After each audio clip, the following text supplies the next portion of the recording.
Salut, aujourd'hui on va parler de comment la chose que tu dois faire si tu veux élever des adultes, enfin des enfants qui vont devenir des adultes qui seront vraiment mentalement forts. Voilà. Alors aujourd'hui on va parler de une capacité que les enfants ont besoin absolument d'apprendre pour être mentalement forts, c'est la capacité à résoudre des problèmes. Et pour leur permettre d'avoir cette capacité à résoudre des problèmes, nous-mêmes en tant que parents, on doit faire un pas de côté sur l'envie à chaque fois de résoudre le problème à leur place. Alors je sais que c'est pas toujours simple, je sais que voir son enfant galérer, pleurer, frustré, ça remue énormément et que c'est normal qu'on ait ces réflexes d'envie de sauver notre enfant, soulager notre enfant, voire faire à sa place pour qu'il n'ait pas cette douleur et qu'il n'expérimente pas ce désagrément. Or, si on fait ça, en fait, on va leur enlever une grande compétence qui est de devenir fort intérieurement. Et aujourd'hui, dans cette vidéo, on va voir trois points. D'abord, pourquoi c'est indispensable de laisser gérer leurs petits et leurs grands défis. Ensuite, on va voir comment adapter ta posture en fonction de l'âge, parce que bien évidemment, on ne va pas agir de la même façon avec un enfant de 3 ans qu'un enfant de 16 ans. Et enfin, comment on fait pour les accompagner sans que ce soit un abandon non plus, puisque ce que je te dis aujourd'hui, ce n'est pas du tout une abandon d'enfant. Un abandon d'enfant, c'est bien pour les faire mûrir et les accompagner à résoudre leurs problèmes. Alors, premièrement, pourquoi résoudre leurs problèmes? Quand tu règles tous les problèmes de ton enfant, voici ce que tu envoies comme message. Tu lui envoies le message de dire tu n'es pas capable sans moi. Tu empêches son cerveau d'apprendre que la résolution de problèmes, la frustration saine et la persévérance vont être acquises quand on ne répond pas tout de suite aux besoins de nos enfants. Et en plus, si tu résous tous ces problèmes à sa place directement, en fait, tu vas lui apprendre à être dépendant, à être quelqu'un qui va être demandeur plutôt que quelqu'un qui va être force de proposition. Et, euh, et du coup, c'est ça être mentalement fort. Alors, quand je dis mentalement fort, ça ne veut pas dire ne jamais avoir peur, ne jamais avoir d'échec. Ça veut dire simplement prendre confiance qu'on peut se relever. Ça veut dire aussi prendre conscience qu'on peut trouver des solutions, qu'on peut tester des solutions, qu'on peut se réajuster si les solutions n'étaient pas OK.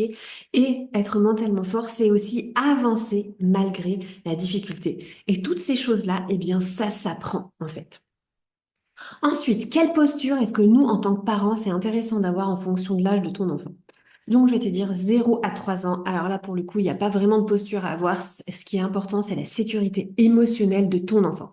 À cet âge, bien évidemment, on ne va pas les pousser à résoudre leurs problèmes tout seuls. On est une base sécurisante pour nos enfants. Quand ton tout petit, il tombe, il pleure, il se frustre, notre job, c'est d'accueillir l'émotion, de dire, waouh, je vois que t'es tombé, que tu t'es relevé. Je vois que c'est difficile pour toi. Waouh, de le réconforter physiquement avec des câlins à gogo, évidemment. Et de ne pas minimiser, c'est-à-dire de ne pas dire oh c'est rien ou arrête de pleurer, oh c'est pas si grave, ni de tout éviter, surtout à cet âge-là, enfin quand ils ont 1 an et entre 1 an et 2 ans, ils aiment faire tout seul. Et donc c'est aussi laisser cette possibilité de le laisser faire tout seul sous surveillance ou avec nous par exemple pour certaines choses. Donc l'idée, c'est vraiment la posture 0 3 ans, être présente, rassurante, mais pas non plus surprotectrice. Si tu as un petit problème et que tu sais pas trop quel dosage ça fait exactement pour toi, pour ta vie de maman, n'hésite pas à me contacter, on en parle en privé et il n'y a pas de souci, je te donnerai un coup de main là-dessus. Ensuite, de 4 ans à 7 ans, l'idée, ça va être d'encourager et à rechercher des solutions qui vont être simples. En fait, à cet âge-là, les enfants peuvent commencer à trouver des petites solutions pour eux-mêmes. Par exemple, quand ton enfant vient te voir et te dire, j'arrive pas à mettre mes chaussures, il a pris mon jouet, je ne sais pas comment faire mon dessin, j'ai pas d'idée, j'y arrive pas. L'idée, c'est au lieu de sauter sur une solution pour résoudre le problème à sa place, ça va être de poser des questions en lui disant, bah, tiens, qu'est-ce que tu pourrais essayer?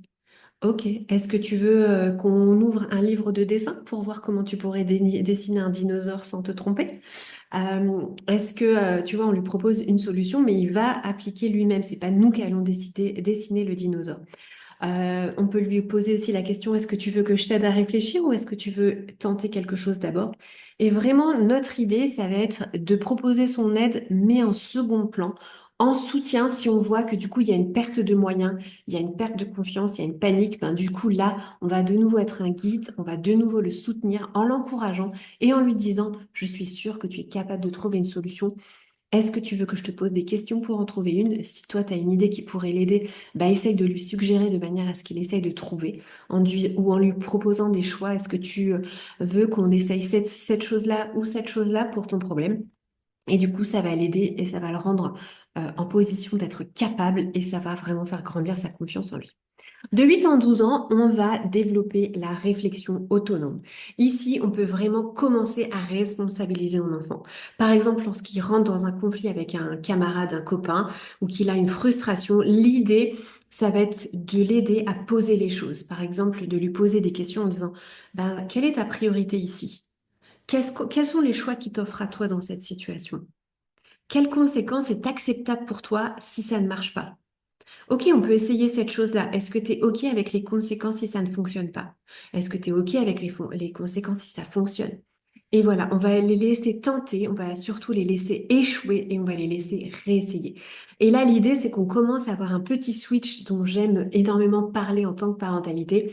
C'est de passer du switch du parent qui est vraiment accompagnant à un parent qui est plutôt coach, c'est-à-dire qui va plutôt accompagner, poser des questions pour aider l'enfant à se découvrir lui-même.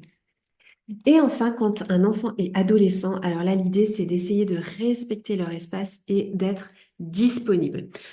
Vraiment, en adolescence, notre rôle évolue et c'est OK et c'est vraiment chouette et c'est passionnant. Je veux vraiment que tu restes là-dessus. C'est passionnant l'adolescence. Je kiffe l'adolescence. Bref. À l'adolescence, ils ont besoin d'expérimenter par eux-mêmes. Et parfois, ça va être en dehors un peu de ton regard. Ou parfois, si tu sens que tu vas être un petit peu dans le conseil, et ben, du coup, ils vont vouloir faire l'inverse. Et c'est normal.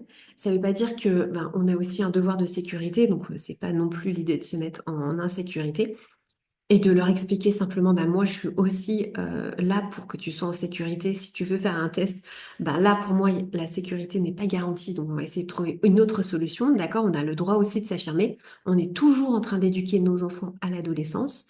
Euh, mais simplement, on va plutôt résister nous-mêmes aux besoins de conseiller en permanence. Et là, on va plutôt être vraiment dans l'écoute. Et parfois, un enfant à l'adolescence, il a juste besoin de réfléchir à voix haute et de trouver des solutions par lui-même. Et quand il va te parler, il va peut-être pas être en mode j'ai besoin qu'on trouve une solution pour moi. Il a besoin de d'élaborer sa solution et de réfléchir. Et parfois, il va dire quelque chose et il va s'apercevoir au même moment qu'il dit quelque chose que sa solution n'est pas adaptée. Ben, ça t'arrive aussi à toi qu'adulte. Et donc, du coup, l'idée, c'est de vraiment pas juger, de poser des questions et d'être là et de les laisser décider, mais d'être là en soutien. Et aussi de poser des questions, parce que si tu trouves que, eh bien, il se met en danger ou que c'est pas OK pour quelqu'un, ben, poser des questions en lui disant, ben, OK, tu trouves cette solution-là, mais est-ce que, ben, pour l'autre personne qui est impliquée, comment tu penses qu'elle va percevoir les choses? Voilà. Et du coup, c'est l'aider à ouvrir et à faire un pas de côté sur sa décision. Et c'est OK et ça va vraiment le rendre autonome. Ensuite, la complexité en tant que parent, c'est de résister à l'envie de tout réparer à la place de son enfant. Ça, c'est vraiment l'éducation, c'est pas éviter toutes les chutes, c'est d'apprendre à son enfant à se relever. Et ce qu'on veut construire chez nos enfants, c'est la confiance en leur capacité à rechercher une solution. C'est la résilience face aux échecs, c'est-à-dire le fait de se dire, OK, c'est un échec, mais je vais me relever, j'ai la capacité et d'être un soutien émotionnel aussi à ce moment-là.